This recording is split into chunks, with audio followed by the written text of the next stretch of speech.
Hey guys, so welcome back for another video. Before we begin today, I want to say a huge thanks to all of you guys for your recent massive support. It's been so humbling to have such a following from all of you heading into the end of this year. I also want to give a big thanks to MSI for supporting me and the channel this year. They've already provided us with some great giveaways, including various peripherals and a full PC build, and this is also all possible thanks to your support for me and the channel. So we're back today with another hardware overview as we check out another setup. Now last time I was looking at what was more of a mid-level or even an entry-level build, and I was actually blown away by its performance in such a compact and more mid-level PC. This was of course the CCL Warlock build that we looked at.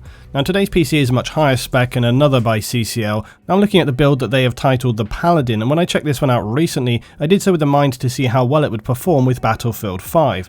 Over the past years, we've seen more and more of DICE's titles pushing graphics harder and harder, and so the minimum requirements have been ever more demanding. So heading into 2019, I likely will look at upgrading my own system because things are just going that way now. You often want to wait as long as possible before you want to consider upgrading any of your system components, and I think through 2018 we've seen more and more games coming out which are really pushing your system harder, and so I think 2019 is going to be the time when you really want to consider changing that up and maybe, looking at one or two items within your system. But also if you're coming new into PC gaming, then this is a good time to look at where things are in terms of graphics and demand and make sure that you can get the best stuff for your money out of the gate so you can get the best longevity possible out of your build when you get your first PC build. And that's the same with anything. Always get the most you can for your money so that it will last you as long as possible. Now the Paladin PC breaks down with an i7-8700K 6-core CPU that's giving you a base of 3.7 GHz up to 4.7 GHz. It's got an MSI GTX 1080 Armor 8GB OC graphics card in there, 2 sticks of Corsair Vengeance Pro giving you 16 gigs, and that was running through the MSI Z370 Gaming Plus motherboard. The liquid cooler for the CPU is the Corsair Hydro Series H100i Pro RGB, and it's also got 2 Corsair HD120 additional cooling fans, and it's powered by the Cooler Master 650 watt 80 plus bronze.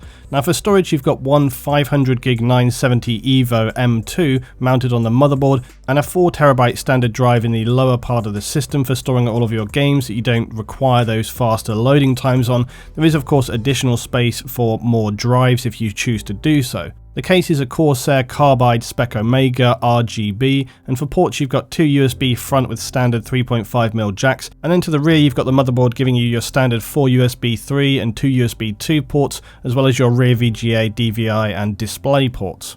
So then in this system as well, for peripherals, MSI have contributed the MPG27CQ monitor, the excellent GK80 keyboard that I've reviewed previously and I use myself right now, and as well the GH70 headset, which is the more RGB version of the GH60 that I've already looked at as well.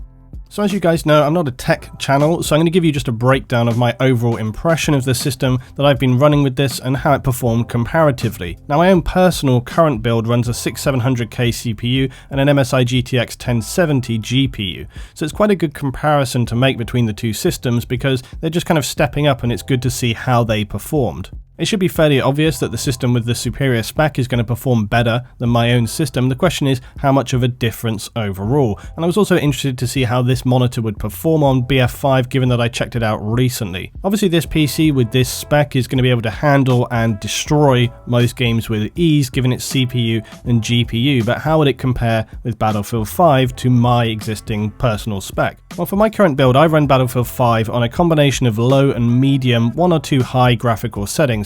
This enables me to get between 60 to 90 FPS, mostly stable for my system. So my question was simply, of course, how would the Paladin PC compare when running with my settings, and what would it get when I maxed out the Battlefield 5 graphics on Ultra? Well, interestingly enough, this build, when I maxed out the graphics, delivered comparable performance to my current lower spec. So this was giving me around 70 to 100 FPS, sometimes peaking over that with the graphics maxed out. And when I dropped the settings down, I was able to push this to well over 100 FPS. This isn't a great surprise, but it was pleasing to see that with the Ultra settings, the system was easily able to handle Battlefield 5 as you would well hope hope that it would, and this is what I ran it on most of the time. Most of the gameplay I recorded was on Ultra and just staying in with that level. I think what was most interesting for me was that the 1080 and the A700K performed so well with Battlefield 5. Many people have noted that the differences between the 1080 and the newer 2080 cards are not as big of a leap forward as many would have hoped for. This though is all the better news for those who want to consider upgrading their system, but to something comparable to this build with its 8700K CPU and the MSI 1088GB card. Heading into Christmas and the new year, it's very likely a good time to snag a bargain. So of course the longer you wait, the more prices are going to drop, but as with all things, you're trading your time versus the experience that you could be having, so it's always just about how important that performance and experience is to you as to when you want to buy something.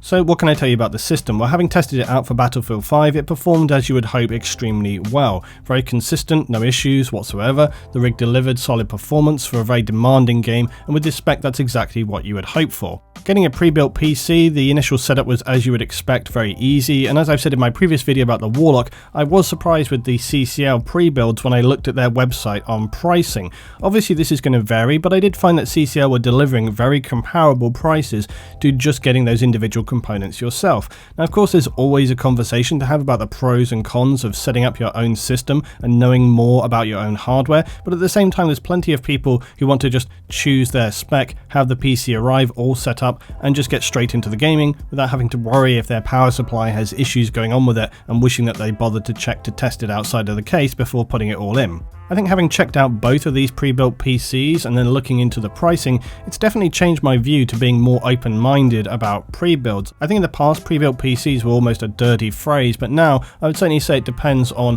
what you're looking to get out of your experience. As with most things, there's few things that you can't get done yourself with the right research and time on your hands, but some people simply want to just pay to get the job done, and that's where pre-builds come in. It's true that building a PC these days is like Lego, but as Fuse has said to me in the past, that's only true when everything goes right and you don't end up having to track down why your new PC you've assembled isn't starting up. Now, as with all these things, like I say, I'm not a tech channel. What do you want? You know, the spec is the spec, it's a good spec PC. But one thing I would always recommend for you guys is to put more memory in the system and also to get a standard SSD in there as well as the M2 and the larger system drive. It's worth having a couple of extra SSD these days because you can run out of space fast, especially if you're installing multiple high-end games you want to run as fast and as smooth as possible. 500 gig doesn't go as far as you would think when many of these games these days are coming in at like 40 gigs, 50 gigs, sometimes more. Overall though, for what this rig is, it's going to deliver. We know this because it's a powerful system with a good CPU, good GPU, and it's going to deliver on that front. The MSI Z370 Gaming Plus motherboard is also a great board to have in there for such excellent build quality. As I've said before, I've used MSI products since day one. It's a reason why I'm so happy for them to be my sponsor for this channel, as I value the quality of their hardware, and whenever I have anybody that's involved with me, that's something that I always care about, is the quality of their product. And this similarly goes for the GTX 1080 Armor OC graphics card as well. This card uses the Armor thermal design and the same fan technology that MSI uses on their Frozr airflow control, which stops the fans in low load situations to ensure that they're going to remain silent and best manage the noise levels from the system. It's a really fantastic card which delivers a hell of a lot for your money, and on top of that it's not a huge card either, so it's going to fit into a variety of different systems. So what about your aesthetics as well? Now, this thing was really sexy. I mean, look at it. I don't need to say much more than that. I had some fun playing around with the colors and lighting on this thing, and it was a really nice build to have sitting aside of me. And it really became a feature of the room while I had this with me for just over a week. It's very aesthetically pleasing, and it was a very quiet system as well. It was just purring and humming away, doing its thing.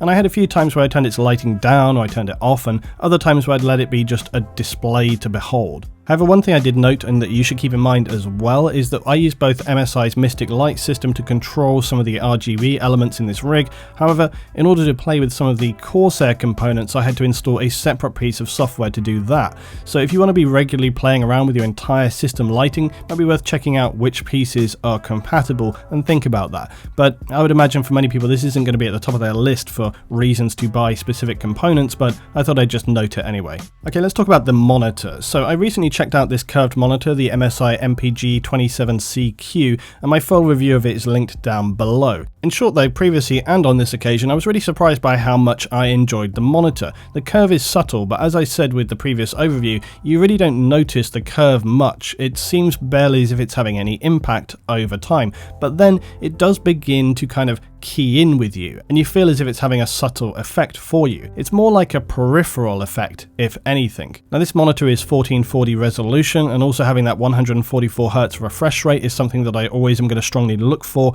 in a monitor. Now once you've used a high refresh rate monitor, it's hard to use anything less. It's one of those things that you might not think is going to make a massive difference, but it does. This monitor also features a 1 millisecond response time, so that's basically meaning your pixels will transition faster than anything longer than that. However, realistically, is this something you're going to notice? As with all things, some people are going to say yes and some people are going to say no. And this monitor is a VA panel, and that's preferable to TN for your color reproduction, but I'd still choose an IPS every time if we're talking about color reproduction. This is something that's very commonly known. The VA panels do give more true black and clear white, so if you want something with striking contrast but maybe not as much subtle color reproduction, then a VA is a fair option.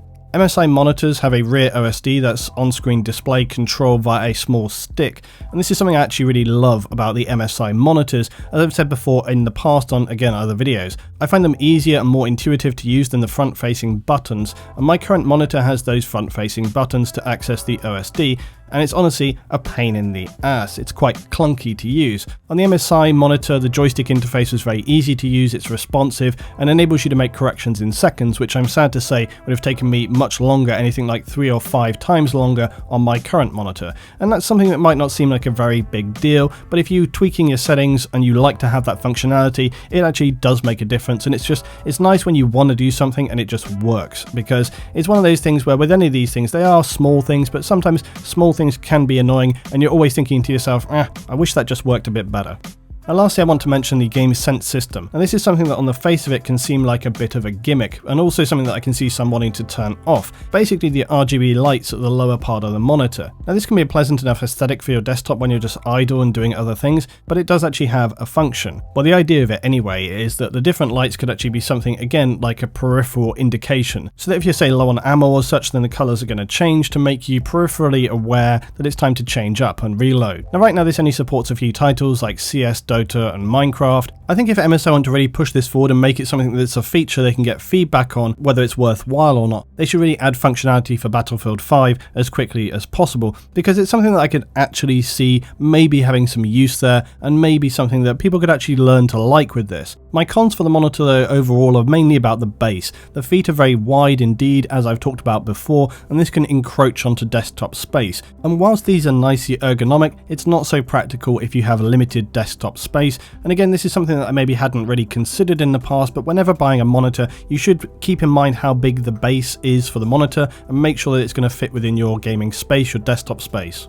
Okay, so let's run through the peripherals. Now the GH70, this is a really good looking and surprisingly comfortable gaming headset from MSI. It definitely benefits from having its RGB element, which the GH60 I previously looked at did not have, and it's a small thing, it's an aesthetic thing, but it certainly makes the product more easy on the eye and generally more appealing. Headphones though, like many peripherals, are very subjective, because ultimately some people are going to have more attuned ears and others not so much. For myself, I wouldn't class myself as anything like an audiophile, but I do enjoy good quality headphones, and I own about 4 different pairs of varying price. And these can all have a role to play, believe it or not, and I use about 3 different ones regularly. But one good thing about this is being able to compare and place headsets when I have them to review. Now the GH70 come in a little bit more expensive than the GH60, as you would expect them to, at around £90. It comes with inline volume control for 7.1 surround sound and a built-in microphone. They also have got 2 50mm drivers and 32 ohm impedance. As often is the case with gaming microphones, I just find them to be unfortunately useless.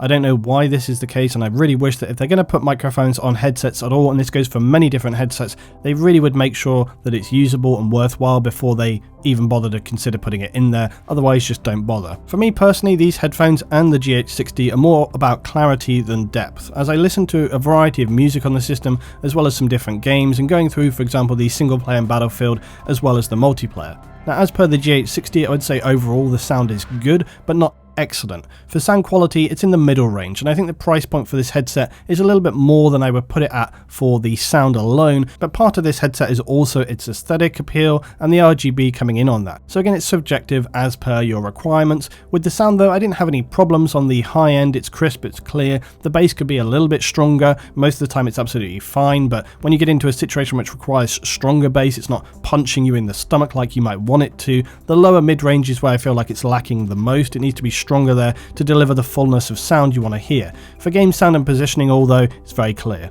Okay, so then on to the GK80, which I'm happy to speak about because this is my favourite peripheral currently. I love this keyboard. Now, I'm sorry to come in so biased straight out of the gate, but I really do. It's the best keyboard I've ever owned and used. And as I said in my review of this keyboard in the past, keyboards can be one of those things that might not seem like that big of a deal. I feel people often tend to lean towards mice when it comes to really getting into the importance of the feel and the functionality and the ergonomics and the weight that you place on that peripheral in terms of value for your day-to-day use.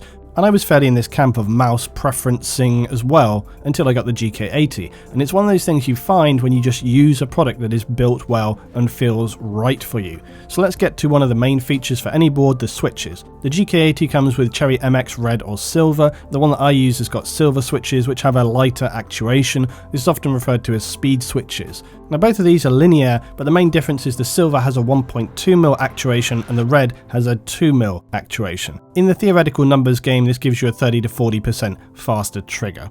The GK80 is an open style board, which honestly I'm very thankful for, and I'm thankful it's become a thing at all, because for your day-to-day usage, again, it's very preferable to assist you in cleaning the board. You don't end up with the disgusting and inevitable clogging of hair and other detritus under all the keys, meaning you can keep your board clean and nice and in good condition for your everyday use. The board has got additional functions for things like being able to control your overclocking and MSI's Mystic Light system via the board itself, should you choose to do so. While it's nice to have these things included, it's not something you're going to likely be using on a daily basis, and for me the more important critical aspects are things like the build quality, the comfort, the ergonomics and the aesthetics. Now while the GK80 was included with this build that I'm looking at, I've been using it as my own keyboard for most of this year as well, and so far it has survived my extensive usage with no issues whatsoever. Having a keyboard as well with a freestanding palm rest is another thing that I would highly recommend, and the GK80 does have that. I personally wouldn't want to use a board without this in the future, and this may again seem not especially critical, but for me, having spent a lot of time using this board, the ability to constantly adjust your palm rest position, or if you say just need space on your desk and you want to remove it away completely, it's a very helpful and very functional aspect. The key size and space on the board is very comfortable for your hand to use. You don't find that you're having to constrain your hand too much when you're using your standard keys setup. It just delivers what I need to as a keyboard. It's very reliable, like I say, easy to use, comfortable to use. I've never had any issues with it whatsoever, and for me it's just really the core of my gaming along with the mouse, as a peripheral should be. Lastly, let's talk about the RGB. Now again, for some this is going to be hardly a reason to purchase it, but what I will say is that having my keyboard just sitting there calmly pulsing colours whilst I sit editing through an evening or watching a movie, it's a nice piece of ambient lighting on the desk, and it's easy to change its colours if you choose to do so. I just enjoy having it as part of my ambient lighting here on the desk. It's just a nice thing, and there's nothing wrong with having just a nice thing. So that has been my little overview of this build. It does what it says on the tin, it's powerful, it's beautiful, and it delivered exactly what I thought it was going to. If you guys know me and you know this channel, you're going to know two things for sure. One is that I'm very finicky about the things that I use, be that peripherals, hardware, or software, because I enjoy things that are reliable and most importantly, just work. To ensure that the things that you're buying do what they say they're going to do and deliver the experience and expectations that you have of them. And if they don't do that, they're not worth their money. And the second is that I'm always going to tell you exactly what I think about stuff, because that's really important to me. That's been the core of the channel since forever, and that's exactly what I've done through this video. As always, if you have any questions, put them down below, do my best to answer them for you. So that was the overview for this build, guys. It was great to be able to check out this PC build after the more medium Warlock build, which, as I say, delivered a hell of a lot more than I thought it was going to. It also had very demonic, sexy red accent finishing throughout. The Paladin PC, though, was befitting of its name for sure. It's got very clean styling, imposing presence, and delivers solid power and performance as you'd expect, all the while remaining serenely quiet. One thing I'm hoping to check out at some point in the future as well was the recently announced MSI Oculux NX-G251R 240Hz monitor. It's quite a mouthful, and this is designed to be a tournament standard monitor. It's a 1080 and it's a TN panel setup. So in terms of color range, it shouldn't offer the best color reproduction, but that's not the point of this monitor. The idea here is that it's all about performance, clarity, and hopefully enabling you to perform better. While this isn't going to be a monitor for your average player, I would be interested to check it out and just see how it stacks up, and if it's worth considering for ordinary use at all. With that in mind, it would also be great to check out some larger curved monitors to see how those compare, and if they're comfortable, practical, and how they improve your overall experience. I'll be back this week with more of the usual content, guys, and if you're interested further in any of the components and elements that I've talked about today, all the links for you are down below, including links to various sites to help you choose the best prices if you're looking to pick up any of the things there. So I'll just say thanks for watching. If you enjoyed, drop a like, it helps me and the channel, and I'll see you guys in the next one.